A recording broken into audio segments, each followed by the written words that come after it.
Cleveland एबे 1838-1916 एक अमेरिकी मौसम वैज्ञानिक थे जिन्होंने आधुनिक मौसम विज्ञान की नींव रखी। उन्होंने दैनिक मौसम रिपोर्ट और पूर्वानुमान की राष्ट्रीय प्रणाली स्थापित की, जो यूएस वेदर ब्यूरो का प्रोटोटाइप बना।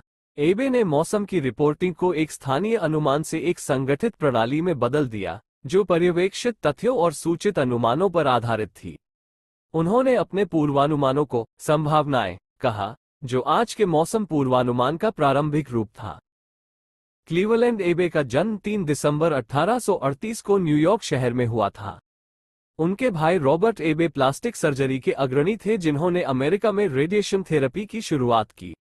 बचपन में क्लीवलैंड एबे मौसम के प्रति आकर्षित हो गए जब उन्होंने जोसेफ हेनरी और अन्य लेखकों के लेख पढ़े।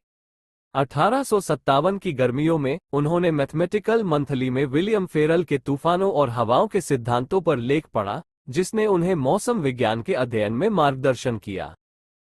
एबे ने 1857 में फ्री एकेडमी, अब सिटी कॉलेज ऑफ न्यूयॉर्क, से स्नातक किया और फिर खगोल विज्ञान में स्नातकोत्तर अध्ययन किया। 1868 में उन्होंने सिंसिनाटी वेधशाला का निदेशक पद ग्रहण किया। 1 मई 1868 को अपने उद्घाटन भाषण में उन्होंने मौसम रिपोर्टों की एक प्रणाली स्थापित करने का इरादा व्यक्त किया। सिंसिनाटी चैम्बर ऑफ कॉमर्स के अध्यक्ष जॉन गानो ने इस परियोजना के लिए समर्थन का वादा किया और वेस्टर्न यूनियन टेलीग्राफ कंपनी ने अपने टेलीग्राफ लाइनों के माध्यम से मौसम रिपोर्टों के प्रसारण के लिए दान दिया। 1 सितंबर 1869 को पहली सिंसिनाटी वेदर बुलेटिन प्रेषित की गई। अक्टूबर 1869 में एबे ने मौसम रिपोर्टों के संक्षिप्तीकरण के लिए एक कूटबद्ध प्रणाली विकसित की।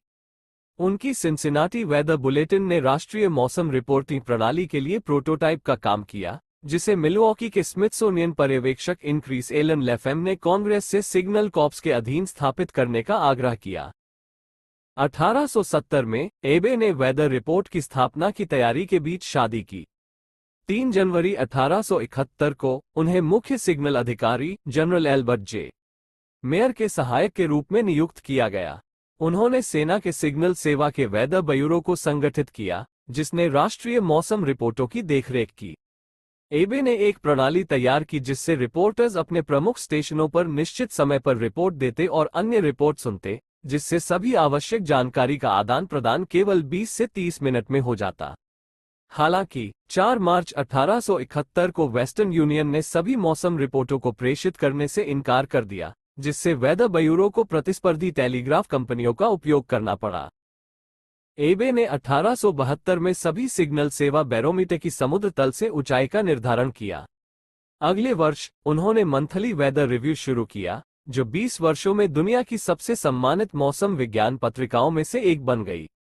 1873 में अंतर्राष्ट्रीय मौसम विज्ञान कांग्रेस ने daily bulletin of simultaneous international meteorological observations की स्थापना की, जो एबे की राष्ट्रीय प्रणाली पर आधारित थी।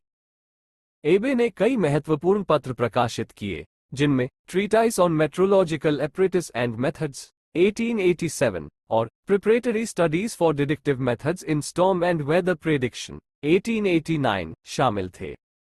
उन्हें विज्ञान में उनके योगदान के लिए 1879 में नेशनल एकेडमी ऑफ साइंसेज के लिए चुना गया। 17 अप्रैल 1916 को उन्हें मार्सेल्स हार्टले मेडल मिला, लेकिन वे बीमार होने के कारण समारोह में शामिल नहीं हो सके। आधे साल बाद 28 अक्टूबर 1916 को उनका निधन हो गया। उनके सम्मान में वाशिंगटन, डीसी में कृषि विभाग और मौसम ब्यूरो के सामने झंडे आधे झुके रहे।